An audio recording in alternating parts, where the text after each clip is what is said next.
Hai teman-teman, hari ini kita akan belajar tentang sesuatu yang sering kita lihat loh, terutama saat musim hujan.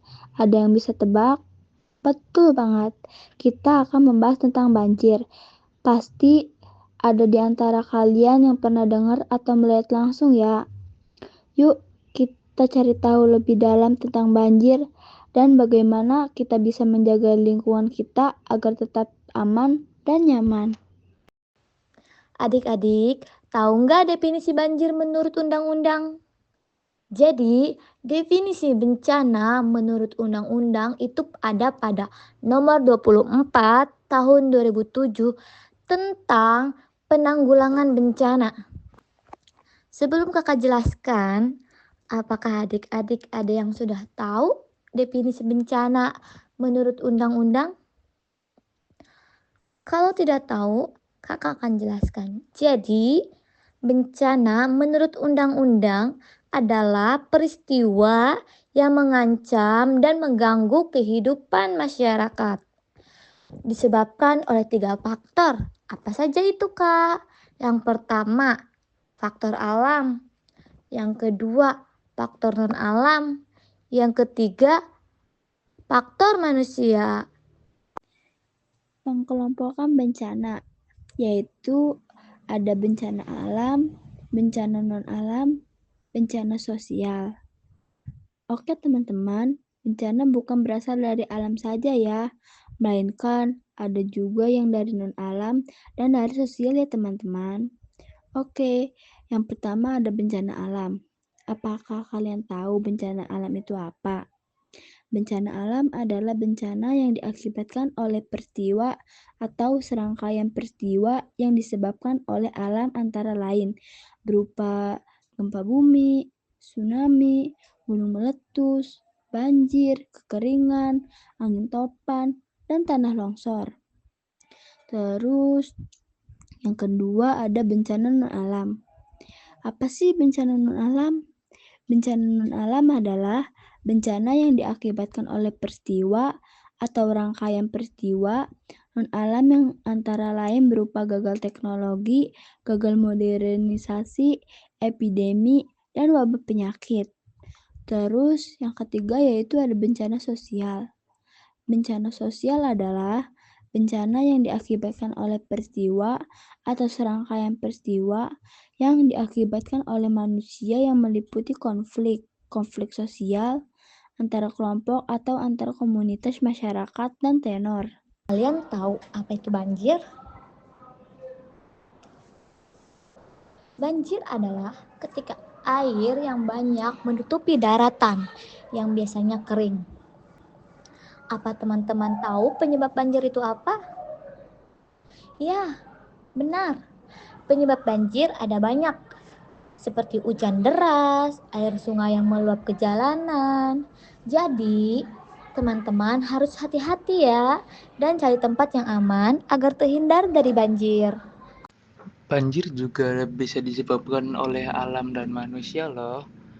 Yang pertama, itu curah hujan yang tinggi, terus yang kedua ada pasang air laut, dan untuk faktor manusianya ada membuang sampah sembarangan dan perusakan hutan.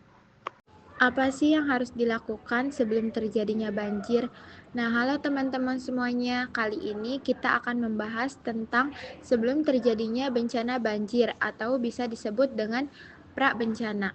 Kalian gak mau kan pastinya terkena banjir? Nah, agar bisa mencegah terjadinya banjir, berikut ini ada langkah-langkah sebelum terjadi banjir. Disimak ya. Yang pertama ada memantau kondisi cuaca dan melakukan prediksi cuaca untuk mengidentifikasi potensi banjir. Yang kedua, mengelola daerah aliran sungai, das dengan baik, seperti membersihkan sungai dan lain-lain. Yang ketiga ada penanaman pohon untuk menambah resapan air. Yang keempat, menyimpan barang-barang yang ada di dalam rumah, terutama barang-barang yang penting agar aman dan tidak akan terkena banjir. Yang kelima, menyimpan dokumen-dokumen penting di tempat yang aman dan tidak akan terkena banjir. Dengan demikian, tindakan-tindakan tersebut teman-teman semua dapat mengurangi risiko dampaknya banjir. Tindakan saat terjadi banjir. Kalian pasti bertanya-tanya, bagaimana cara menghadapi banjir dan apa yang harus dilakukan jika terjadi banjir. Hal pertama yang harus teman-teman lakukan adalah mengungsi ke daerah yang lebih aman. Seandainya benar-benar terjebak banjir, teman-teman bisa menelpon nomor 115 untuk meminta bantuan kepada Basarnas secepatnya. Kemudian, teman-teman jangan berjalan di dekat saluran air, ya karena arus bisa lebih kuat dari perkiraan. Lalu, agar tidak lebih membahayakan, teman-teman jangan lupa mematikan barang-barang elektronik. Yang terakhir, teman-teman bisa menggunakan pelampung darurat, bisa berupa ban, jerigen kosong, atau benda lain yang bisa mengapung. Tindakan setelah bencana banjir. Apa sih tindakan kita setelah terjadi bencana banjir? Ternyata ada loh tindakannya teman-teman setelah kejadian banjir. Ada yang perlu teman-teman perhatikan. Yang pertama itu keselamatan ya. Kenapa keselamatan? Karena itu lebih penting dari harta benda seperti rumah, mobil, sepeda, handphone, dan lain-lain. Yang kedua itu jangan lupa matikan gas dan listrik. Mungkin dari sebagian banyak teman-teman belum tahu atau belum dibolehkan untuk memasak. Jadi teman-teman perlu mengingatkan kepada orang rumah supaya tidak kelupaan untuk dimatikan saat tidak digunakan. Jadi kalau misalkan listrik atau gas nggak digunain, matiin aja. Kayak lampu kalau siang hari matiin aja, karena itu boros juga sih. Karena pada saat sesudah banjir dan listrik masih menyala, itu bisa membuat teman-teman terkena tersetrum. Apalagi setrum rumah itu gede ya. Jadi hati-hati ya. Yang ketiga, bersihkan rumah. Kenapa harus bersihkan rumah? Kan udah dibersihin pakai air banjir. Teman-teman, jadi kalau air banjir itu kotor dan mengandung banyak penyakit. Jadi lebih baik teman-teman membantu orang tua untuk membersihkan rumah agar terhindar dari kayak jentik-jentik gitu yang bikin kesehatan teman-teman terganggu dan keluarga. Yang keempat, jangan pernah lupa berobat ya. Berobat ke tempat terdekat. Seperti yang sudah kakak kasih tahu, kalau kesehatan itu lebih utama dan air banjir itu kotor. Yang kelima, untuk selalu mengonsumsi air bersih agar teman-teman terhindar dari penyakit yang dibawa oleh banjir.